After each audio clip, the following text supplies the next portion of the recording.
संदीप ने अपनी माँ के कहने पर गांव में शादी कर ली थी। लड़की का नाम था सुनीता। माँ का कहना था एकदम मॉडर्न बहू नहीं होनी चाहिए, लेकिन उन्हें नहीं पता था कि गांव से आने वाली बहू सुंदर सुशील तो होगी और उसको गांव से बाहर भी निकाल लाएंगे, लेकिन उसके अंदर का गांव कैसे बाहर निकलेगा। शादी के कुछ दिन बाद, माँ टिफिन तो देना जरा। बेटा अब तो स्कूल नहीं ऑफिस जाता है, माँ से नहीं अपनी बीवी से टिफिन मांगा कर। ओके माँ। सुनीता टिफिन ले आओ। 1 किलो टिफिन, इसके अंदर पिस्ता डाल दिया है। पिस्ता? पिस्ता क्यों? सास जी ने बोला था ना कि आपको पिस्ता बहुत पसंद है। ओहो, मैंने पिस्ता नहीं पास्ता बोला था, पास्ता। पास्ता?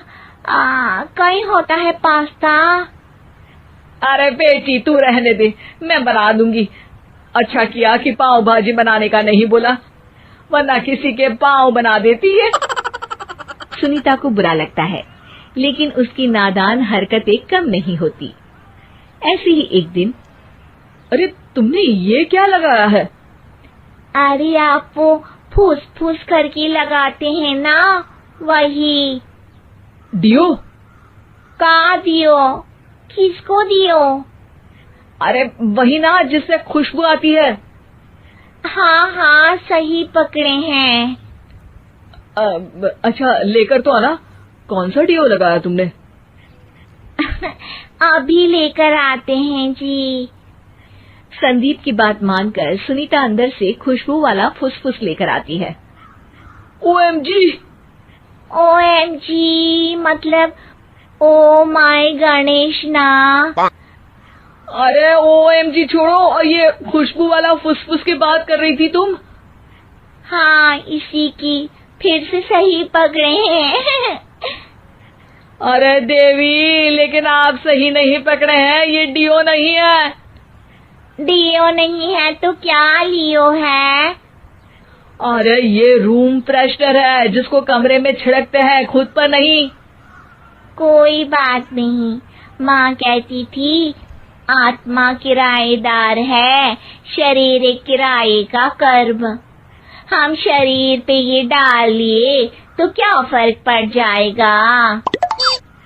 अरे बहू, ओ बहू, मेरे लिए फल तो ले आ, फिर मैं बाजार जाऊंगी। सुनीता अपनी सास के लिए फल लेकर आती है। अरे बेटा, पपीता, तरबूज और सेब फल ऐसे कैसे खा लूं? काट कर तो ले आ।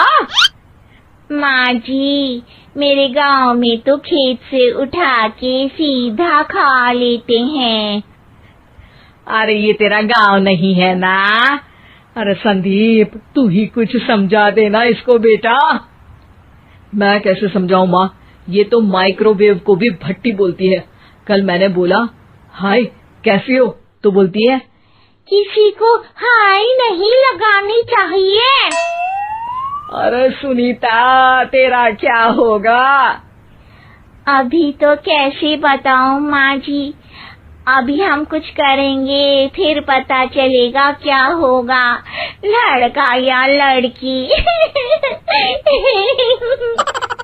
हे भगवान, कहाँ से आ गई है?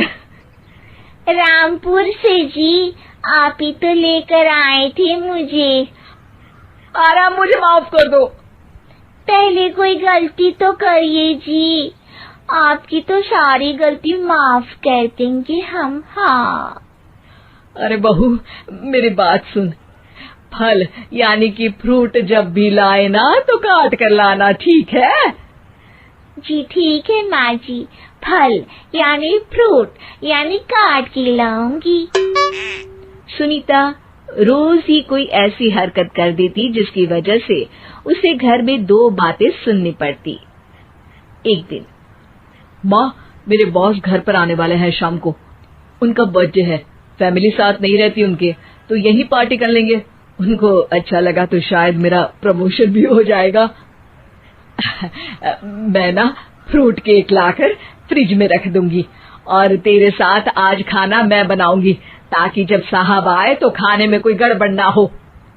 शाम को जब सारी तैयारियां हो जाती है, संदीप के साथ बड़े साहब भी घर आते हैं। फ्रूट केक तो ले आना बहू, फिर खाना खाएंगे। अरे इस सब की क्या जरूरत थी, आपने बुलाया वही काफी है। सर, आपका परिवार शहर में नहीं है तो हम ही आपके परिवार जैसे हैं सर।